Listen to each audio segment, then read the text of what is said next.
Just days ago, Ukraine was shaken by yet another political crisis. In the third government reshuffle since the full-scale war began, Defense Minister Michał Fedorov, widely seen as a reformer, was removed from office. Immediately after his dismissal, Fedorov called for the resignation of Ukraine's commander-in-chief, General Oleksandr Syrskyi. The move triggered public protests in support of the former minister. Widely criticized for his conduct of military operations and the excessive losses suffered under his command, General Syrskyi initially kept his position, only to lose it a few days later. A year ago, mass protests swept through Ukrainian cities in defense of the independence of the country's anti-corruption institutions, which the president had attempted to bring under his control. Zelensky ultimately backed down and the demonstrations quickly subsided. Then, several months ago, Ukraine was rocked by the largest corruption scandal of his presidency. Members of the Zelensky's inner circle were implicated, including his longtime friend Timur Mindic. The affair dealt a serious blow to the president's approval ratings, but those predicting his downfall were mistaken. Public anger faded almost as quickly as it had emerged. Zelensky's only tangible loss was the formal dismissal of his closest political ally, Andriy Yermak. Kyiv is now facing two more crises, both centered on the armed forces. The first concerns Fedorov's removal. The second involves revelations of the systemic abuse and the brutal treatment of soldiers in the 425th Assault Regiment, Skala. Both crises converge on the same figure, the army's now former commander-in-chief, Oleksandr Syrskyi. So what is this conflict really about? Let's find out.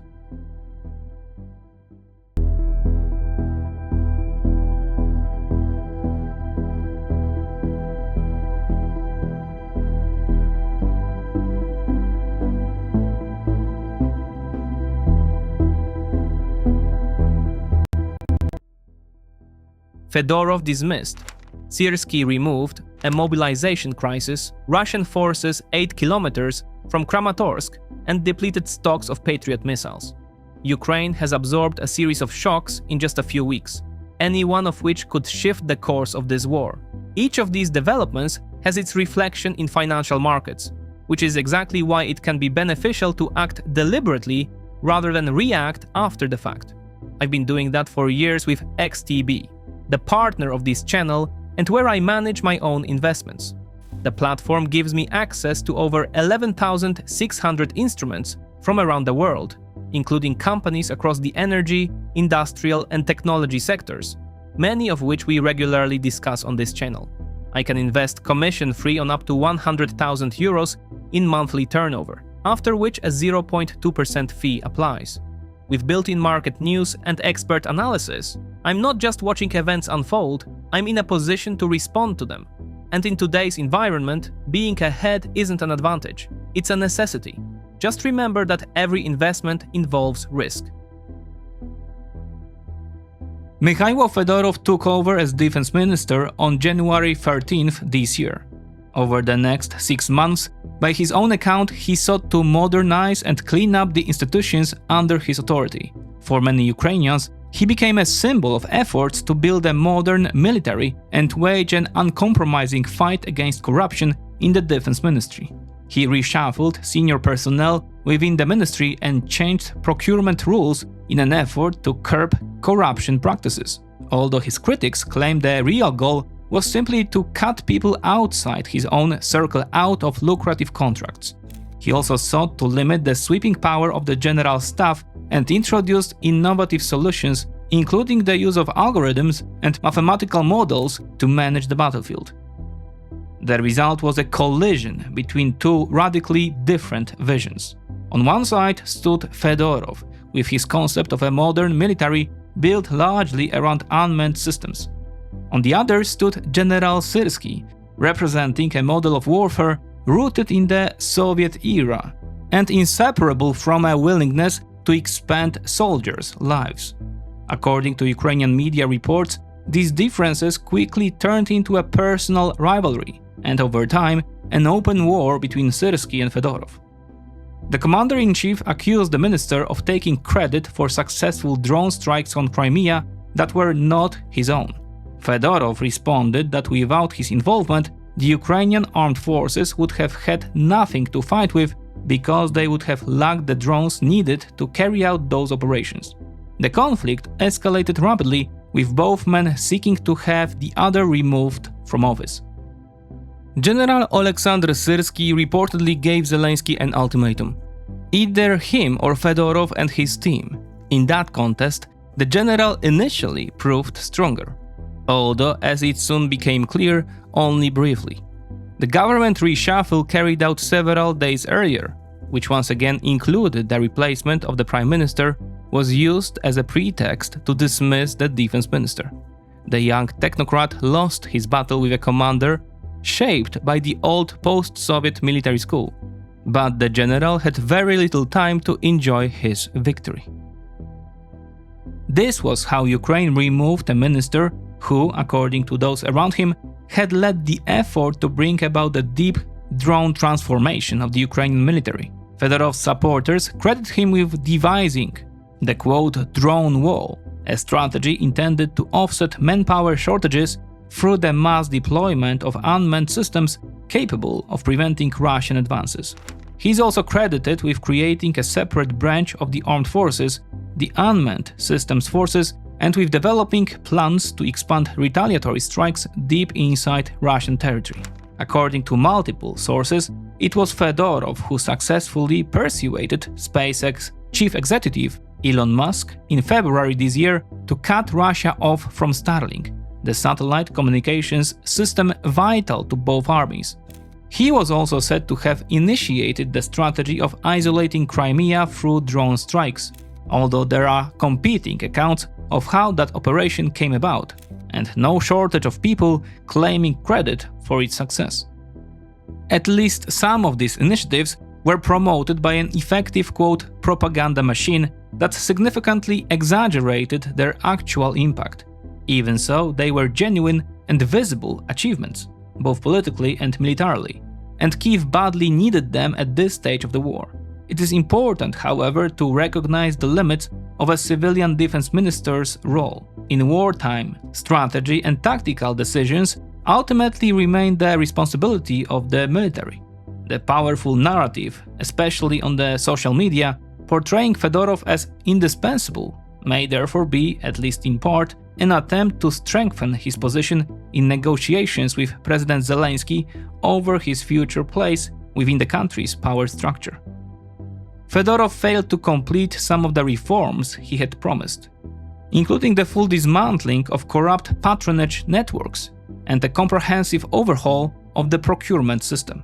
He did, however, succeed in changing the mechanism through which the General Staff submitted weapons orders in March. Under the previous system, the General Staff could name a specific manufacturer and even a particular model of equipment, creating enormous opportunities for corruption at the intersection of the defense industry and the military command. After the reform, requirements could be defined only in terms of technical specifications, opening the market to a broader range of suppliers.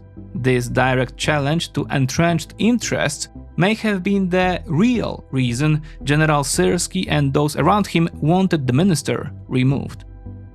After leaving office, Fedorov called an emergency press conference and announced that the new procurement procedures had saved more than $100 million on artillery ammunition alone. But those budget cuts amounted to an open declaration of war on the existing system. As Fedorov himself put it, the military must buy what the front actually needs, not use its budget to keep particular companies afloat. According to Ukrainian media, the official grounds for Fedorov's dismissal, apart from his conflict with Syrskyi, were failures in the conscription process and the ineffectiveness of mobilization. These are undeniably among the Ukrainian army's most serious problems today. So-called busification, the forced seizure of men from the streets of towns and villages and their removal in vans, is provoking growing public resistance. The recent unrest in Lviv where an enraged crowd attacked officers from the TCC recruitment service, became a symbol of that backlash. Even so, many MPs, journalists, and commentators argue that the real reason for Fedorov's removal was his attempt to challenge corruption and protect the defense ministry and military command from the influence of the old guard. Military analysts, columnists, and frontline soldiers rallied to his defense. Residents also took to the streets in several cities, although the demonstrations remained relatively small. Nor it is accurate to describe the protesters as unconditional supporters of Fedorov himself. Their statements suggest that his dismissal served mainly as a convenient pretext for expressing broader opposition to Zelensky's policies. However, the protests failed to mobilize the wider public. Military personnel were placed under a strict ban on commenting publicly, while the president chose simply to wait for the crisis to pass. Fedorov's removal may also have had a political dimension. He was a popular figure who could one day have threatened Zelensky's own position. General Valery Zaluzhny was removed for similar reasons 3 years ago and replaced by General Syrskyi. Zelensky had been expected to nominate Interior Minister Ihor Klimenko as the new defense minister, but his candidacy failed to secure sufficient support in the Verkhovna Rada, and Klimenko was ultimately moved to hand the National Security and Defense Council. General Yevhen Khmara was therefore appointed acting defense minister. He will run the ministry until a permanent successor is nominated and approved by parliament, something that may not happen until August because the Rada is currently between regular sessions. A similar arrangement was introduced at the Foreign Ministry, where the existing minister, Andriy Sybiha, was tasked with continuing as acting head of the department. Technically, this means that the two of Ukraine's most important ministries are currently operating without permanent leadership. Alongside expressions of support for Fedorov, far louder calls were being made for General Alexander Syrskyi's resignation. Protesters repeatedly contrasted the two men. Syrskyi, accused of treating soldiers' lives as expendable and overseeing, quote, meat assaults, and Fedorov, portrayed as the man seeking to reduce casualties by replacing infantrymen with drones. The problem is that under present conditions, unmanned systems cannot fully replace soldiers on the front line. Drones are playing an increasingly important role on the Ukrainian battlefield and can reduce the number of troops exposed to the most dangerous missions, but they cannot eliminate the need for infantry or other human elements of the force. It is therefore entirely understandable that soldiers and their families are drawn to Fedorov's vision, not because they underestimate the realities of war, but because it offers a credible path toward reducing casualties and improving the chances that those sent to the front will return home. That stands in stark contrast to repeated assaults on tree lines or isolated buildings in ruined villages across the Donbas, where the tactical gains are often marginal and the human cost can be severe. Long-range drone strikes on Russian refineries played a similar role.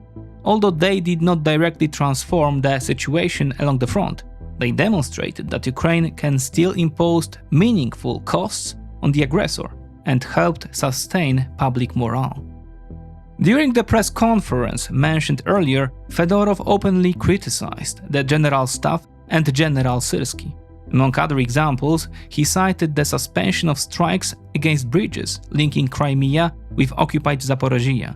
According to Fedorov, the unit responsible for those successful operations was abruptly reassigned to another sector simply because it was associated with the minister.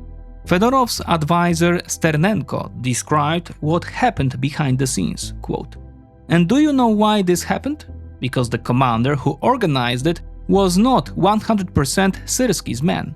Once he began achieving results, Syrskyi sent him to another sector. Because why destroy the enemy's logistics when the person doing it is not fully loyal to the command? That is how the system works." Unquote. Fedorov also attacked General Syrskyi over the unfinished reform of the command system and the failed attempt to introduce a core-level structure. According to Fedorov, the capabilities of individual formations vary dramatically. Some operate effectively, have developed their own command philosophy, and achieve strong results. Others are mired in organizational chaos, constant changes of command, and the absence of a stable management system. Another criticism concerned the artificial fragmentation of brigades, whose battalions are dispersed across different sectors on the front and temporarily assigned to another commands. This makes it impossible to assess a unit's true combat strength, or even determine how many battalions individual brigades actually control.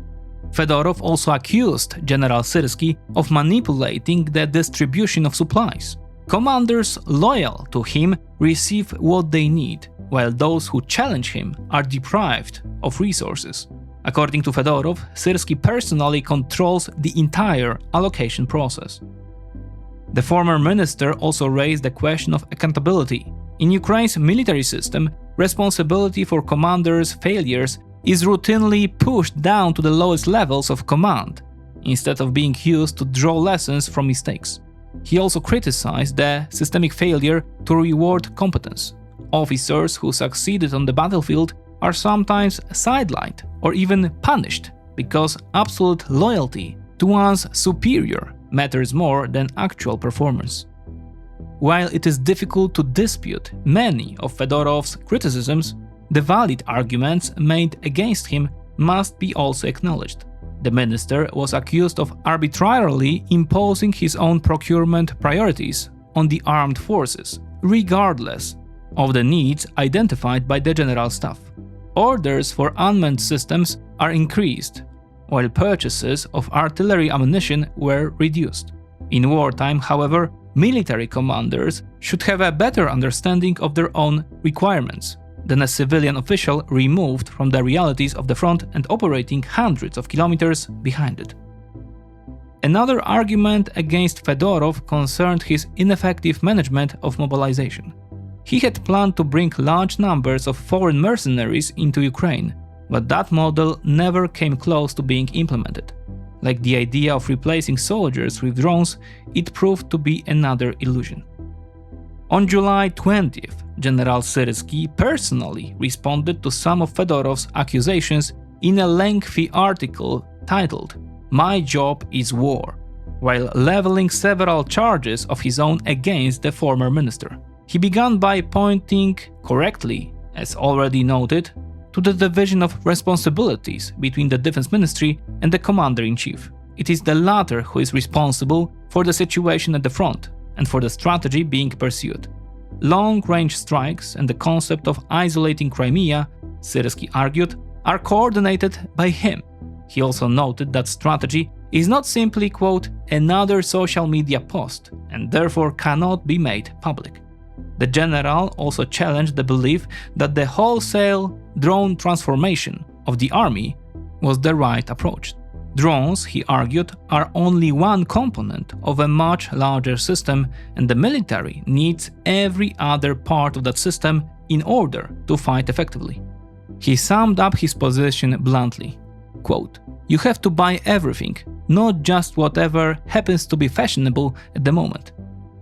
General Syrskyi also addressed mobilization and the failure of initiatives intended to increase the number of volunteers joining the army. He argued that some of the funding allocated for that purpose had instead been spent by Defense Ministry on additional drones. According to Syrskyi, this contributed to the recent problems with payments to soldiers, which have become a subject of public controversy. He also criticized the new military contract terms presented by Fedorov's team more than a month ago. According to the Commander-in-Chief, only around 2,000 soldiers had signed them. General Syrskyi himself was under intense criticism from soldiers, the families of fallen troops, and both Ukrainian and Western analysts.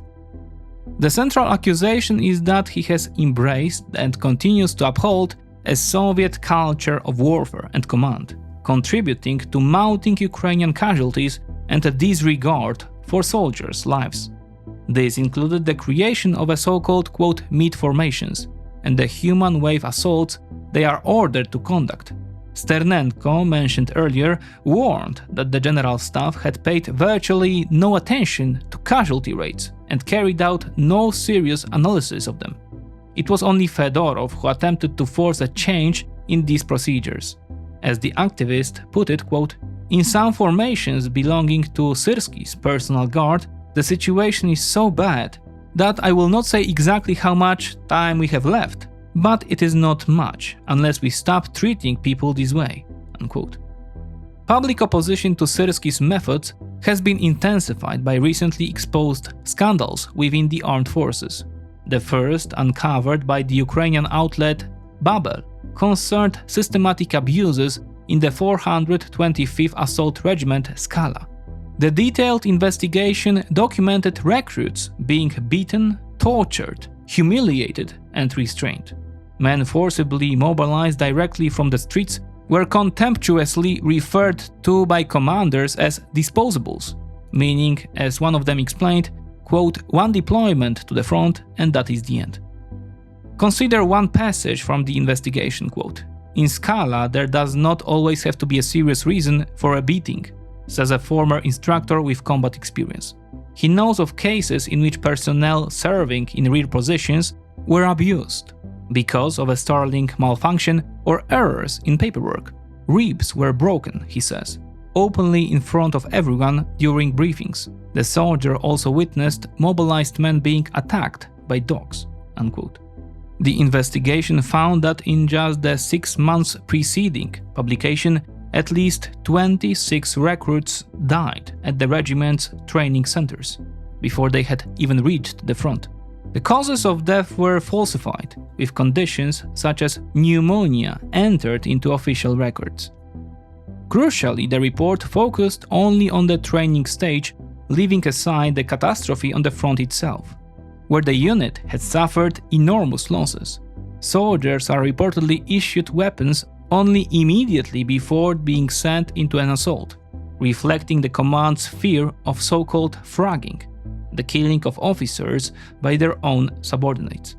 The scale of the losses was also confirmed in a report by CBC, in which one non-commissioned officer admitted, quote, "I have been a commander for several months. Around 2,000 men have passed through my unit.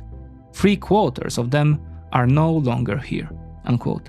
Sternenko's own reports added allegations of wounded soldiers being deliberately abandoned, executions, recruits having their teeth knocked out for poor shooting range performance, orders to attack across minefields, and Ukrainian forces shelling their own positions.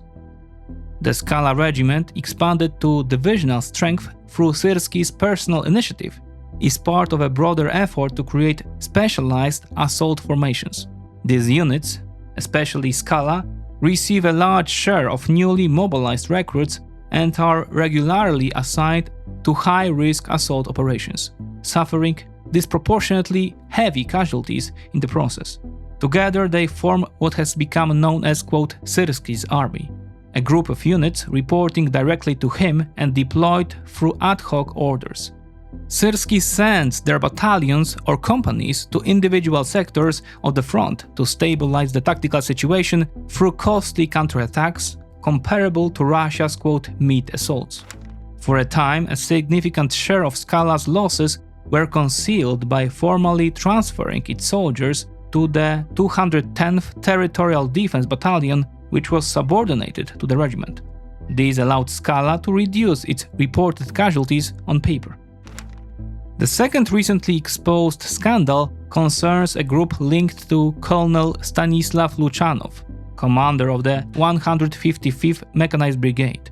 On the night of June 27th to 28th, his soldiers allegedly broke into the home of 2 civilians in the village of Kalinivka in the Kyiv region, abducted them, transported them to the neighboring Poltava region, and later killed them. According to media reports, Luchanov ordered the kidnapping and murder because the noise from victims' motorcycles, which they rode around the village, and had disturbed his wife. The 155th Brigade itself had been linked to a string of controversies, including mass desertions during training in France, ineffective leadership and heavy battlefield losses. One telling detail is that its now detained commander previously served as Chief of Staff in Skala and commanded the subordinate 210th Territorial Defense Battalion. As one soldier put it, quote, "Lucianov commanded the 210th Battalion and sent them all to their deaths. He completely wiped out the entire battalion," unquote.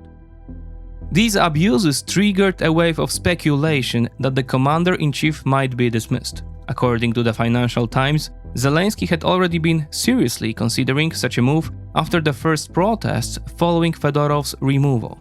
Yet Syrskyi's position still appeared strong. He had filled the headquarters of most corps and brigades with officers loyal to him, while also maintaining close personal ties with the president. At the time, it seemed that his dismissal would become a realistic prospect only if public anger began to threaten Zelensky's own position directly. Then, as in the earlier case with Andriy Yermak, the president would be prepared to sacrifice a close ally in order to preserve his own power. That moment finally came on the evening of July 21st. This political confrontation will further damage already weakened public trust in the president. It is part of an apparently endless series of scandals surrounding Bankova, the seat of Ukraine's presidential administration. So far, none has seriously shaken Zelensky's hold on power. When cornered, he has repeatedly shown himself willing to sacrifice friends and close allies in order to save himself. Over the weekend, President Zelensky released a short video in which he said that he, quote, "hears what people are saying," and promised changes within the military.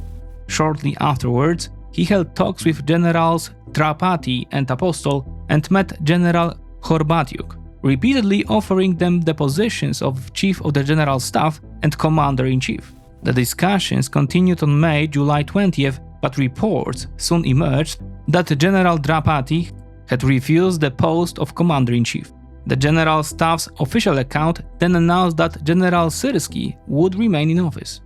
Yet just one day later it was announced that General Syrskyi had been removed from his post and replaced as Commander-in-Chief by General Drapati, who had led Ukraine's joint forces since June of the previous year, and had previously served as a commander of the ground forces. It should be kept in mind, however, that in the 5th year of the war and under current battlefield conditions, replacing the commander-in-chief may do little to improve the position of the Ukraine armed forces. It could instead trigger serious disruption and organizational chaos, particularly if it leads to the replacement of dozens of officers who currently hold key posts and remain closely tied to General Syrskyi.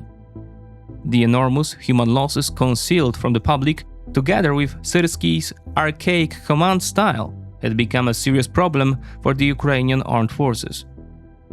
The situation could become critical in the face of another wave of Russian mobilization planned for the autumn. A sharp increase in Russian manpower, just as the battle for the Donbas enters a decisive phase, could have grave consequences.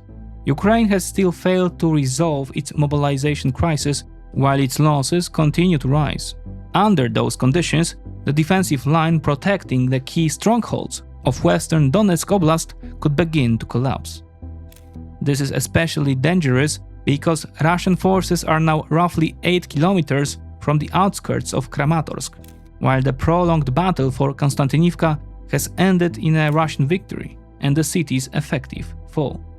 The situation is further aggravated by the dire condition of Ukraine's air defenses following the depletion of Patriot interceptor stocks.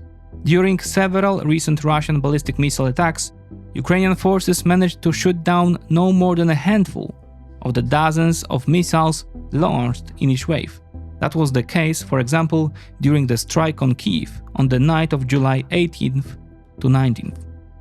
Ukraine is now facing yet another political crisis, centered on its president, and it is unfolding at a moment when the situation on the battlefield gives the authorities on Bankova virtually no reason for optimism.